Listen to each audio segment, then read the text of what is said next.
출애굽기 3장 1절부터 12절까지. 출애굽기 3장 1절부터 12절까지. 교도합니다. 제가 1절 있습니다. 모세가 그의 장인 미디안 제사장 이드로의 양떼를 치더니 그 떼를 광야 서쪽으로 인도하여 하나님의 산 호렙에 이르매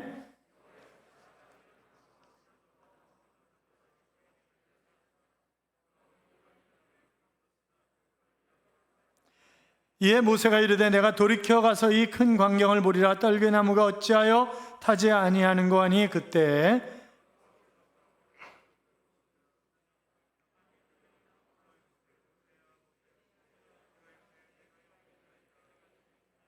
하나님이 이르시되 이리로 가까이 오지 말라. 내가 선 곳은 거룩한 땅이니 내 발에서 신을 벗으라.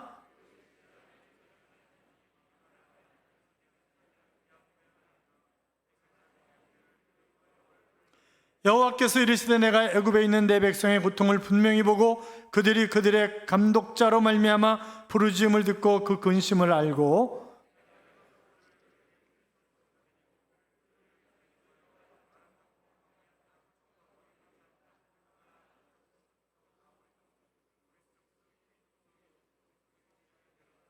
이제 가라. 이스라엘 자손의 부르짖음이 내게 달아가고 애굽 사람이 그들을 괴롭히는 학대도 내가 보았으니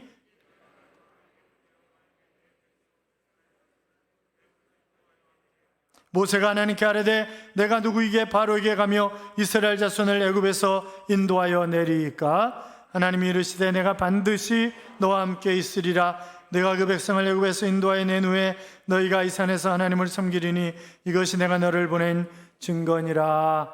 아멘. 같이 인사하겠습니다. 주의 이름으로 잘 될 것입니다. 더 잘 될 것입니다. 끝없이 잘 될 것입니다. 아멘. 예배 자리에 오신 여러분, 하나님께서 이 한 주간도 여러분과 동행하심으로 잘되는 행복한 한 주간의 삶이 될 줄로 믿습니다. 어느 부인이 잡지사에 글을 보냈어요. 남편이 실직한 이유라고 하는 그런 글인데 가만 한번 들어보세요. 우리는 뭐든 다시 시작해보리라는 마음을 갖고 모아둔 돈으로 시장에 조그만 가게를 냈다. 매일 이른 아침 남편은 트럭을 몰아 농산물 시장에 가서 싱싱한 야채를 떼어 오는 일을 시작해 늦은 밤이 되어서야 가게 문을 내리고 집으로 돌아왔다. 그러던 어느 날 초등학교 4학년 된 큰아이가 가게에 찾아와 남편에게 예쁜 봉투 하나를 내밀었다. 이게 뭐니 예지야? 남편은 일하던 손을 놓고 봉투를 받으며 물었다. 아빠, 나중에 보세요. 큰아이는 이렇게 말하고는 가게 문을 나갔다. 남편이 봉투에서 종이 쪽지를 꺼내어 천천히 읽어보았다. 아빠, 생신 축하드려요. 좋은 선물은 해드리지 못하지만 언제든지 이 쿠폰을 사용하시면 정성을 다해드릴게요. 아빠 힘내시고요. 정말 사랑해요. 예지, 은지, 올림. 그리고 네모난 쿠폰 여러 개가 그려져 있었다. 10분짜리 안마 쿠폰, 구두 닦는 쿠폰, 심부름하는 쿠폰, 노래해주는 쿠폰, 라면 끓여주는 쿠폰, 뽀뽀해주는 쿠폰. 쿠폰들은 딱 한 번만 사용하실 수 있어요. 하지만 기분 좋으면 2번도 해드릴게요. 눈가에 눈물을 훔치며 남편이 말했다. 여보, 한때 나는 모든 걸 잃어버린 것만 같았소. 하지만 이제 보니 내가 아주 부자로군 그려. 저도 이 글을 보면서 마음에 기쁨이 넘쳤습니다. 라고 하는 그런 글입니다. 아이가 가진 것이 없지만 어떤 모양이라도 아버지의 수고를 알아주고 마음을 기쁘게 했더니 아버지가 힘을 얻어서 정말 열심히 사시게 되었다고 하는 그런 글이었습니다. 여러분 생각해 보세요. 하나님은 예수 그리스도 안에서 우리를 자녀 삼아 주셨습니다. 우리는 하나님의 자녀입니다. 그렇다고 믿으시는 분들은 크게 아멘, 아멘. 그렇습니다. 자, 그런데 하나님이 우리를 사랑하시는 사랑만 받을 줄 알았지 우리가 얼마나 하나님을 사랑하고 하나님을 기쁘시게 해드렸는가 하는 그런 생각을 해봅니다. 여러분, 사랑이 중요합니다. 그리고 하나님을 기쁘시게 해드리는 그런 삶이 중요합니다. 그래야 사랑이 내 것이 되고 그래야 하나님의 역사가 우리 속에서 꿈틀거리는 것입니다. 우리는 무엇 때문에 불평하고 무엇 때문에 섭섭해합니까? 여러분, 하나님을 기쁘시게 해보세요. 하나님께서 놀라운 은혜로 여러분과 함께 하실 줄로 믿습니다. 우리가 지난 이야기를 다시 해보면 성경에 나오는 사람들 중에 참으로 기구한 운명을 살았던 사람들이 참 많은데 그 가운데 하나가 모세라고 하는 그런 사람이었죠. 히브리 민족이 크게 번성하니까 야, 이래서는 안 되겠다고 생각한 애굽 왕 바로가 남자아이들이 태어나면 다 죽여버리라고 했습니다. 결국 모세가 비범한, 물론 우리 성경에 잘생긴 것을 보고 이렇게 번역을 해놨습니다만 아주 특출한 비범한 이제 그런 의미의 단어란 말이죠. 그러니까 이 아이가 보통 아이는 아니다라고 생각을 한 부모가 아이를 숨겨서 몇 달 동안 길렀다? 3개월 동안. 어떻게 알 수 없는 상황까지 아이를 키운 것입니다. 더 이상 키울 수가 없어서 갈대 상자에 역청을 칠하고 그리고 나일강에 뛰어보내면서 하나님이 어떻게 역사하실까라고 하는 그런 기대감을 가지고 모세의 누이인 미리암이 그 갈대 상자를 따라갑니다. 그때 바로의 공주가 나일강에 목욕하러 나왔다가 결국 갈대 상자를 발견하고 열어보니까 히브리 아이란 말이죠. 그런데 불쌍히 여기는 마음이 생겨서 그 아이를 궁중에 데려가 기르기로 작정을 합니다. 이때 누이인 미리암이, 제가 유머를 소개해 드릴까요? 그래가지고 결국 모세의 어머니는 돈을 받고 자기 자식을 키우는 그런 일이, 그러면서 뿌리가 무엇인지 하나님이 어떤 분이신지 그 아이를 어릴 때 철저하게 교육을 시키는 거죠. 그리고 젖을 뗄 때라고 하는 말은 서너 살 되었을 때라고 하는 그런 말인데, 이제 궁중으로 가서 40년 동안 최고의 학문, 그리고 최고의 무예, 그리고 인격적으로 여러 가지 측면으로 그는 지도자가 되기 위한 수업을 받습니다. 그리고 나이 40이 되었을 때 이제 현장에 나갔다가 애국 감독관이 힘들게 일하는 자기 민족을 학대하는 것을 보고 그것을 견디다 못해 쓰러져 데려다가 한 방 갈겼더니 그냥 한 방에 쭉 뻗었잖아요. 그 다음날 나가보니까 히브리인들끼리 서로 싸우고 있어서 먼 나라에까지 와가지고 동족끼리 싸우면 되냐고 그러면서 말렸더니, 어제는 애굽 사람을 죽이더니 오늘은 나를 죽이려고 하니 어디 죽여봐. 그래가지고 결국 그는 미디안 광야로 36개 주랭랑을 쳐서 무려 40년 동안 이 광야 생활을 하게 됩니다. 자, 모세가 어느 날 양무리를 이끌고 호렙산에 이르렀을 때 불은 붙었는데 나무가 타지를 않는 거예요. 희한하다. 가까이 가서 그는 하나님의 사자를 만나게 됩니다.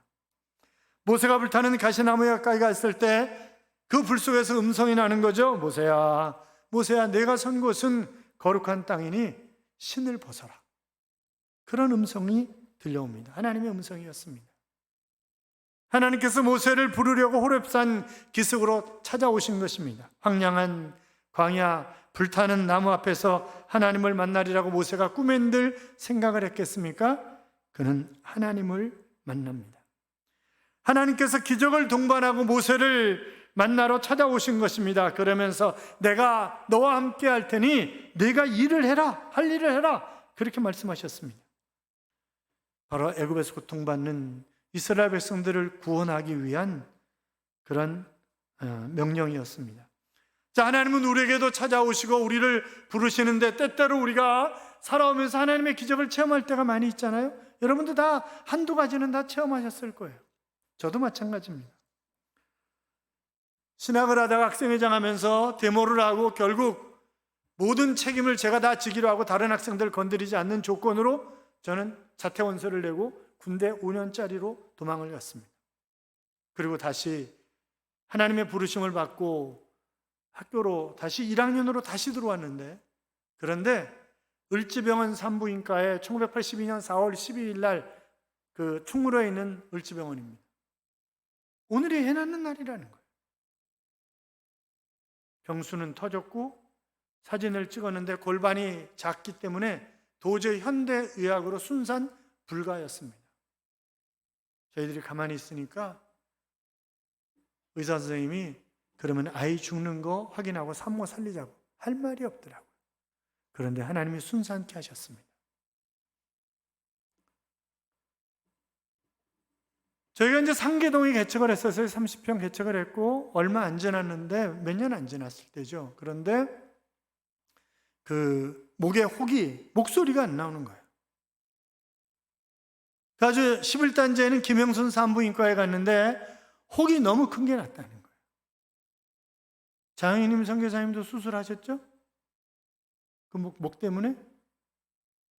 혹이 너무 커서 이 가수라든지 목을 무리하게 사용하는 사람들에게 생기는 그런 질병인데, 그런데 대학병원 가서 수술을 하시고 수술하신 다음에 반드시 다시 재발하기 때문에 평생 입을 열지 말고 살라는 거예요. 밥 먹을 때만 입을 열고. 그저 그날 하나님 앞에 간절히 기도했어요. 하나님, 겨우 그거 쓰시려고요? 겨우 그거 쓰시려고 그러셨습니까? 그랬더니 내가 너를 사랑한다. 그리고 하나님이 그날 밤에 저를 치료해 주셨습니다. 그때 하태석 집사님도, 안수 집사님이신 하태석 집사님도 똑같은 현상 때문에, 그분은 이제 그 혹이 작고 이래서 한 달 동안 치료하면 됐고, 저는 그냥 수술 받고 입 닫고 사는 것으로 그랬었어요. 오늘 어떤 분이 2부 예배 때 헌금을 내면서 목사님 뒤에 환한 빛이 비추는 것을 저에게 보여주셨습니다. 덜컥 겁이 나는 거예요. 왜냐하면 그 전에 이제 중계동 교회 건축하고 아이들 중고등부 수련회를 하는데 교회 사택이 교회 안에 있었으니까 그 아이들이 밤새도록, 중고등부 애들이 밤새도록 떠들고 안 자잖아요. 그러니까 잠을 거의 못 잔 거죠. 그리고 새벽기도 끝나고 돈을 꾸러, 어음을 꾸러, 건축비 어음을 꾸러 제가 익산으로, 이리로 내려가고 있었어요. 집사님 한 분하고 둘이서 차를 타고 갔었는데, 그때 누가 제가 새벽에 환한 빛이 저에게 비추는 걸 봤다는 거예요. 근데 그날 가다가 비 오는 날, 하필 또 비가 왔어요.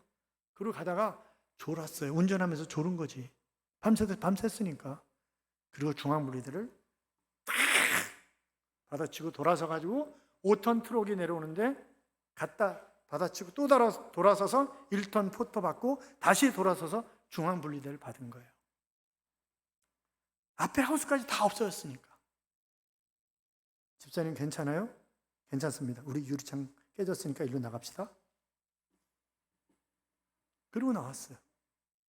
그런데 그때 누가 그걸 구경했냐면 안성 현대정차 서비스센터 사장이 구경을 하는 거예요. 자기 평생 자동차로 밥 먹고 살았는데 그런 구경을 처음 했다는 거죠. 왜냐하면 그게 20, 30중 충돌 사고 나는 현장이라는 거예요. 그게 계속 받는다는 거예요. 그게 그 현장인데 차들이 희한하게 빠져나가더라는 거예요. 제 평생 그런 구경 처음 했다고 그분이 아침밥 사셨어요. 여러 차례 하나님이 저에게 기적을. 지금까지 살아있는 게 은혜죠, 은혜. 덤으로 사는 인생인 거죠, 사실. 그러니까 하나님이 우리에게도 여러 차례 기적을 크고 작은 그런 기적들을 보여주시는 것은 왜 그래요? 내가 너를 사용하겠다는 거예요. 내가 너를 쓰겠다는 거예요. 자, 그러면 하나님이 우리를 사용하기 위해서 부르실 때 우리가 어떻게 반응해야 되는가? 첫째는 신발을 벗어야 된다는 거예요. 뭐 해야 된다고요? 신발 벗어야 된다고요? 그렇다고 지금은 신발 벗지 마세요. 자, 4절 5절 같이 읽어요. 여호와께서 그가 보려고 돌이켜 오는 것을 보신지라 하나님이 떨기나무 가운데서 그를 불러 이르시되 모세야 모세야 하시매 그가 이르되 내가 여기 있나이다. 하나님이 이르시되 이리로 가까이 오지 말라. 내가 선 곳은 거룩한 땅이니 네 발에서 신을 벗으라 그랬습니다. 자, 너는 지금 하나님 앞에 서 있어. 신을 벗어. 그렇게 말씀하셨어요. 여러분, 인간은 하나님 앞에서 신발을 벗어야 합니다. 신발은 온갖 더러운 것이 다 묻어 있는 거잖아요. 그렇잖아요. 여기저기 다니면서 온갖 것을 다 밟고 다니고, 그러니까 우리가 이 말씀은 결국 더럽고 부정한 몸으로 하나님 앞에 쓰임 받을 수 없다는 거죠. 철저하게 하나님 앞에 회개하고 과거의 것 내던져 버려야지. 그렇지 않은 한 쓰임 받을 수 없다고 하는. 여러분 보세요. 성소에서 봉사하는 제사장들이 하나님 앞에 번제단에서 제사를 드립니다. 그러고 나서 그들이 물두멍에서 씻고 성소에 들어가야 되는 거지, 만약 씻지 않고 들어가면 하나님 직결 처분해 버리셨습니다. 그냥. 그러니까 회개가 전제되지 않는 쓰임받음은 없다는 거예요.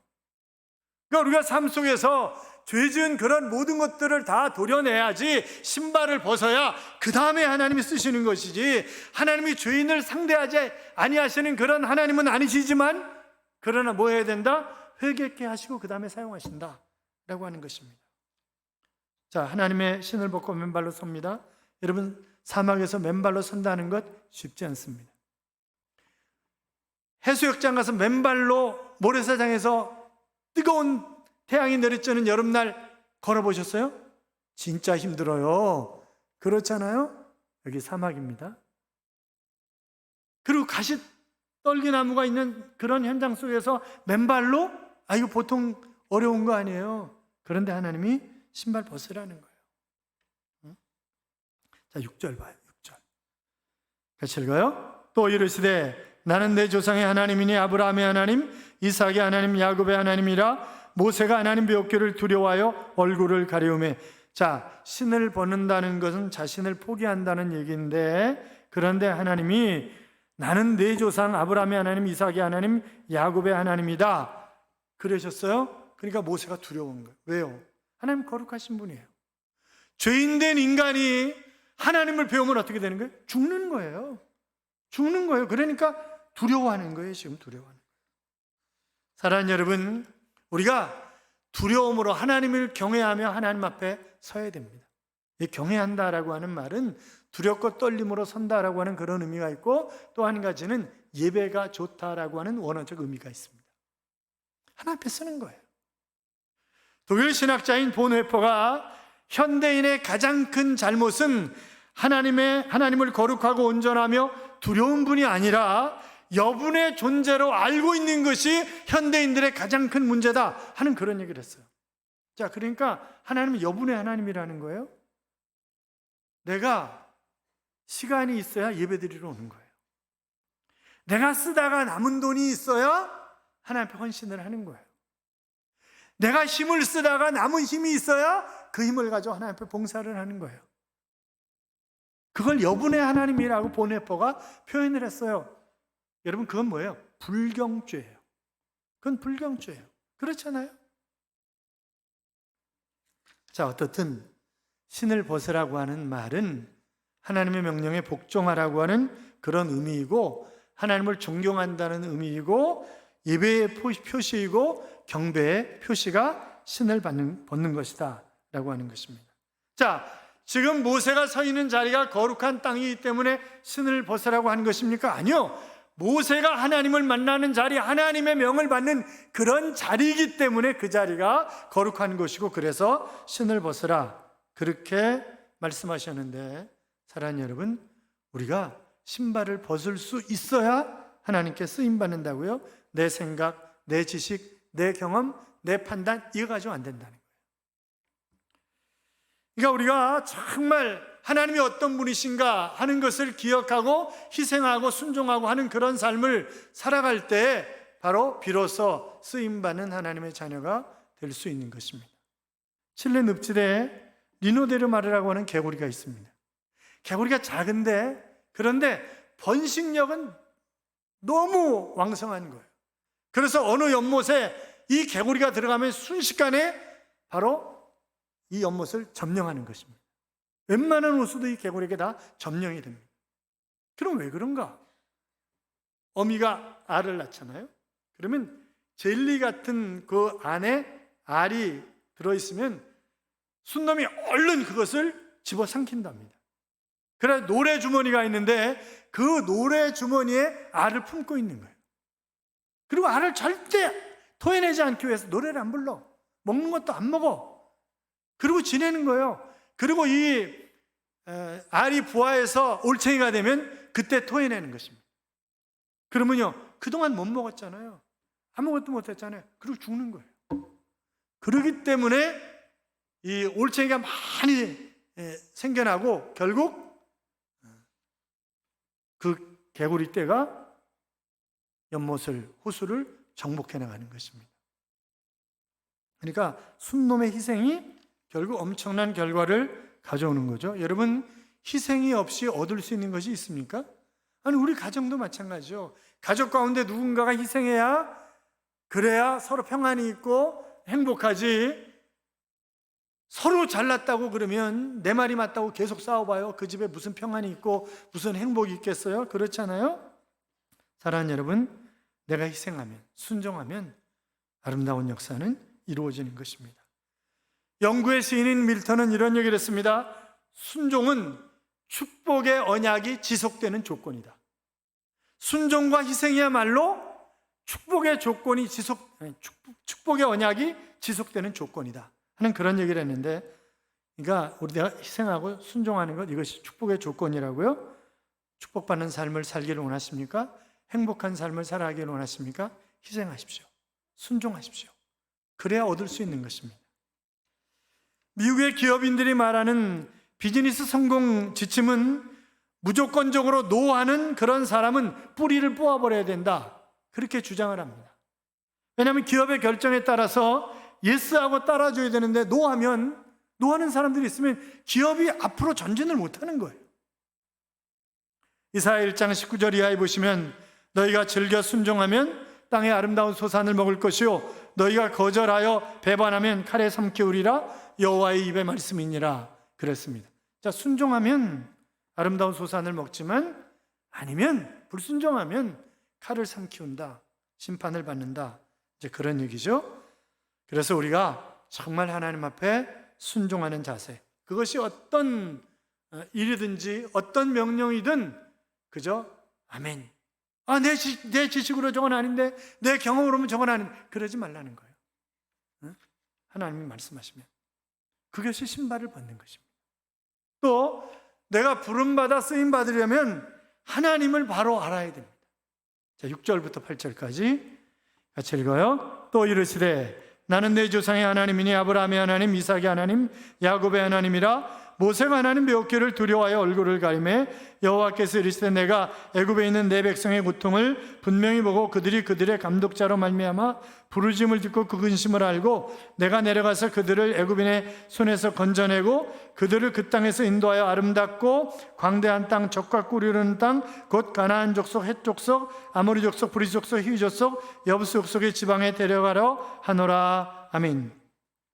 여러분, 여호와라고 하는 이름은 하나님의 대표적인 이름, 자존하시는 하나님, 우리를 구원하시는 하나님, 전능하신 하나님, 우리에게 은혜를 베푸시는 하나님, 그래서 독생자 예수 그리스도를 이 땅에 보내시고 십자가에 못 박혀 죽이기까지 하시면서 우리를 구원하신 하나님, 그 하나님을 지칭할 때 우리가 여호와 하나님이다, 그렇게 얘기를 한단 말이죠.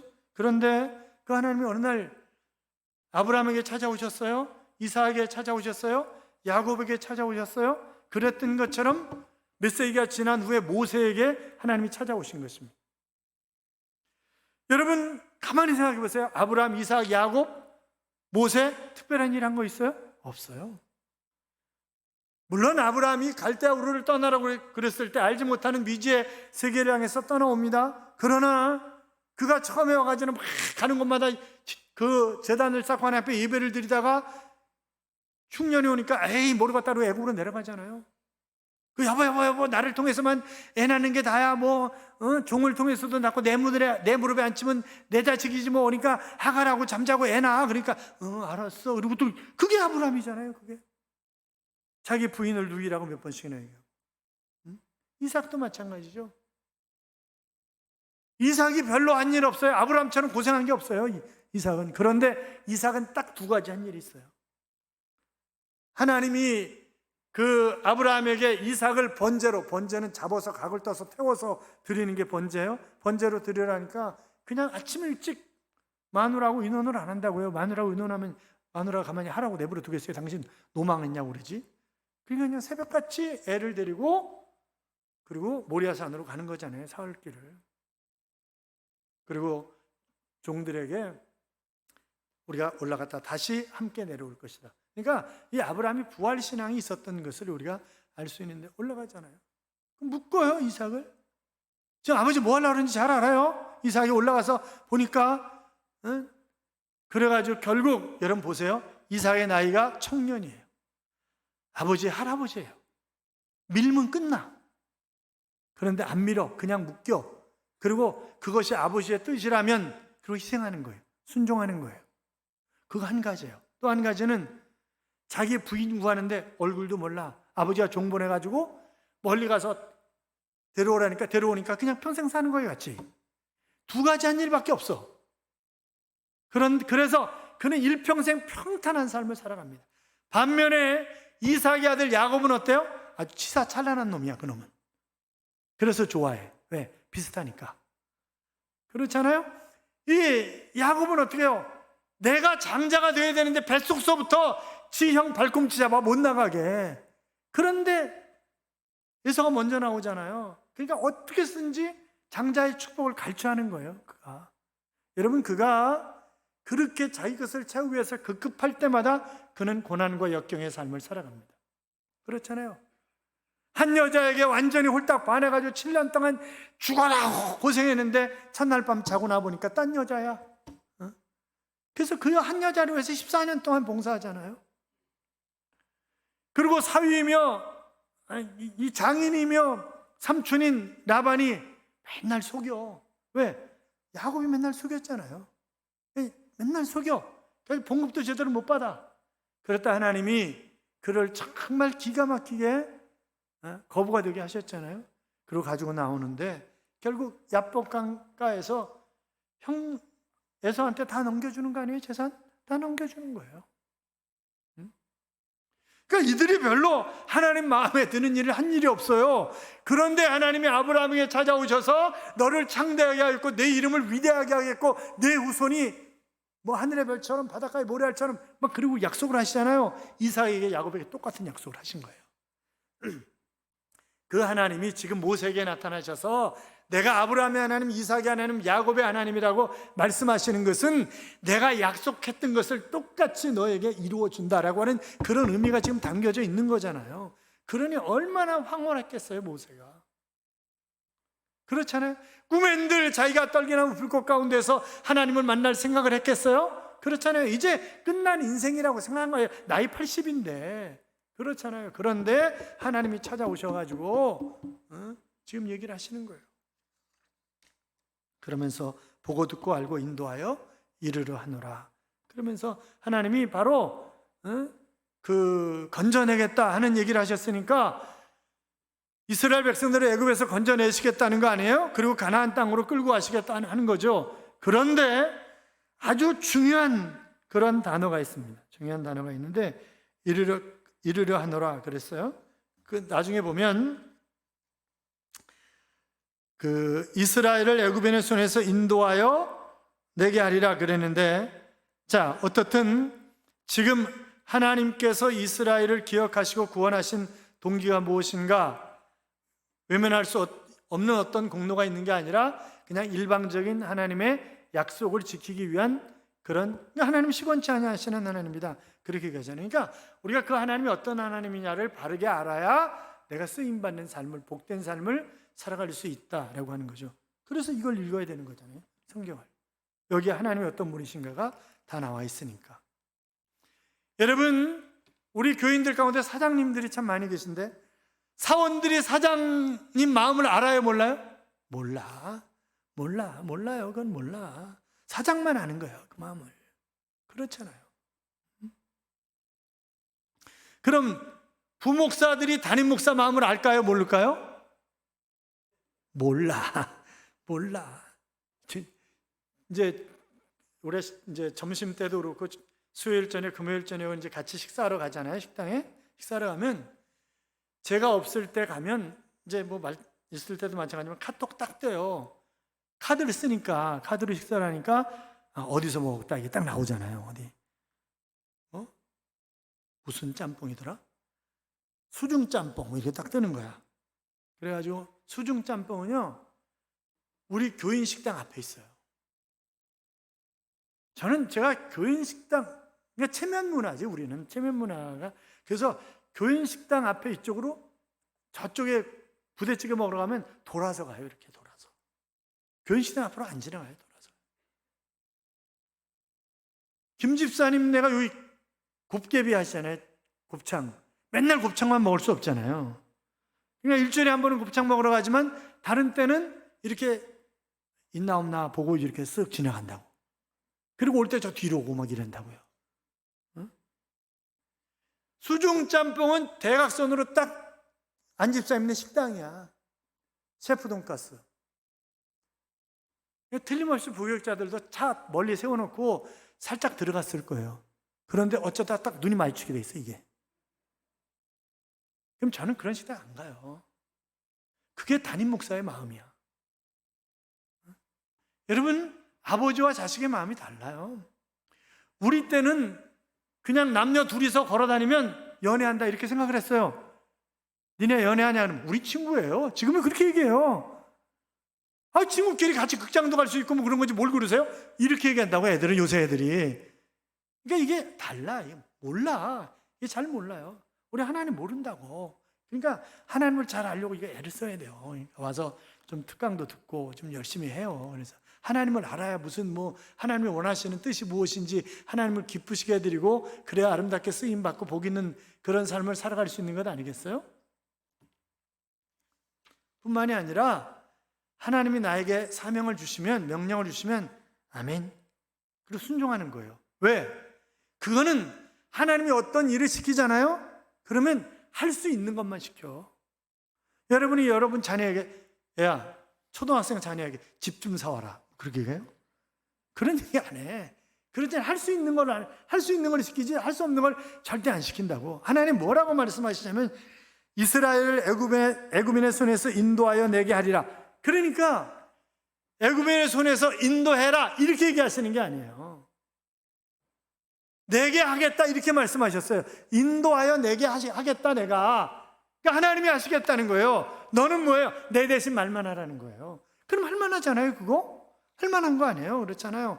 그러니까 물론 바로에게 가서 바로가 듣기 어려운 말도 있고 초능력을 하나님이 행하게 하시기도 하지만 어떻든 하나님이 하시는 거고 나는 그냥 도구로 쓰임받는 거예요. 그럼 쓰임받을 수 있잖아요, 도구로. 내가 정 안 되면 피할 길을 내시겠다고 그렇게 말씀하셨잖아요.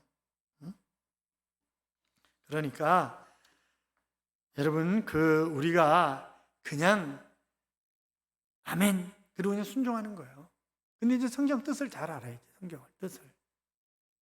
어떤 청년이 마태복음 펴가지고 읽다가 나는 너에게 이르노니 악한 자를 대적하지 말라. 누구든지 내 오른뺨을 치거든 왼쪽도 돌려대며 그랬어요. 근데 의심이 생기는 거야. 만약 우리 교회에서 기도 제일 많이 하고 성경 제일 많이 읽는 장로님을 귀싸게 한 대를 딱 때리면 그러면 장로님이 다른 쪽 뺨도 돌려댈까? 그런 의심이 드는 거죠. 그래가지고 교회를 가가지고 그 장로님이 항상 일찍 오시니까 교회 가서 그 장로님을 보자마자 장로님 안녕하세요 그러더니 바로 후려쳤어요. 그럼 박정환 장로님 어떻게 하실래요 그러면? 돌려대요? 그러니까 이제 막 장로님 팔짝팔짝 뛰는 거죠. 뭐, 야 이놈아, 어린 놈이 어딜 누구를 지금 내가 뭘 잘못했어? 이렇게 막 난리를 치니까 장로님 이것 좀 보세요. 이것 좀 보세요. 그랬더니 그 장로님이 웃으면서 이 청년 뒷동산한테 딱 치면서 야, 오른밤 먼저 얘기했잖아. 넌 왼밤을 쳤잖아 임마. 그렇게 얘기를 하더라는 거예요.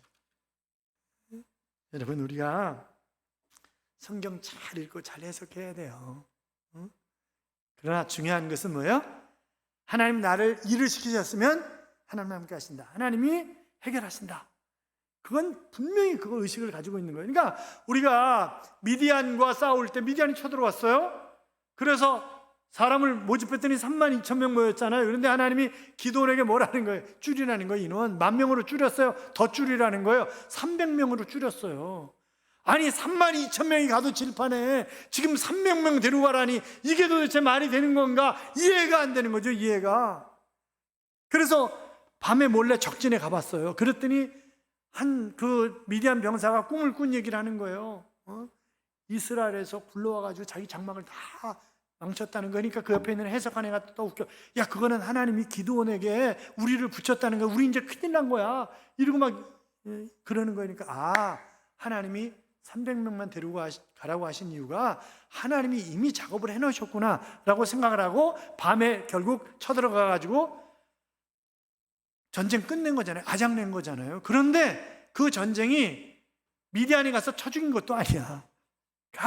지들끼리 싸우고 다 지들끼리 죽은 거예요. 다 지들끼리 하면서. 그러니까 하나님이 일하신다고. 하나님이. 사랑하는 성도 여러분, 모세를 부르셨던 하나님은 우리를 부르십니다. 부르시면 내 형편 처지 어떠하든지 쓰임 받으시기 바랍니다. 왜요? 하나님이 하신다니까. 하나님이. 신발 벗으면 돼요. 하나님 바로 알면 돼요. 그냥 순종하면 돼요. 그렇게 하셔서 쓰임 받아 마지막 날 섰을 때 받을 상급이 있는 그런 삶을 살아가는 하나님의 자녀들이 되시기를 주님의 이름으로 축원합니다. 이런 찬양이 있어요. 이율구 씨가 작사 작곡한 찬양인데 믿음의 고백이라고 하는 찬양입니다. 나의 약함하시는 주님 강하게 날 붙드네. 좁은 길을 외면하려 할 때도 날 이끌어 인도해. 한없이 부족한 날 위에 십자가를 지시고 가장 귀한 생명을 주시는 놀라운 주의 사랑. 이런 나를 어찌 사랑하셔서 회복시키고 다시 순종하게 하실까? 그 은혜로 새로운 삶을 살게 하시니 그분께 다시 고백하겠네. 나의 하나님, 나의 하나님. 사랑하는 여러분, 하나님 저 사람 하나님 아니에요. 하나님 나의 하나님이야. 내가 약하고 부족하고 형편없는 것 같지만 그러나 그 하나님은 나의 하나님, 나의 아버지십니다. 그분께 아름답게 쓰임받는 삶이 되시기를 축복합니다. 축복합니다.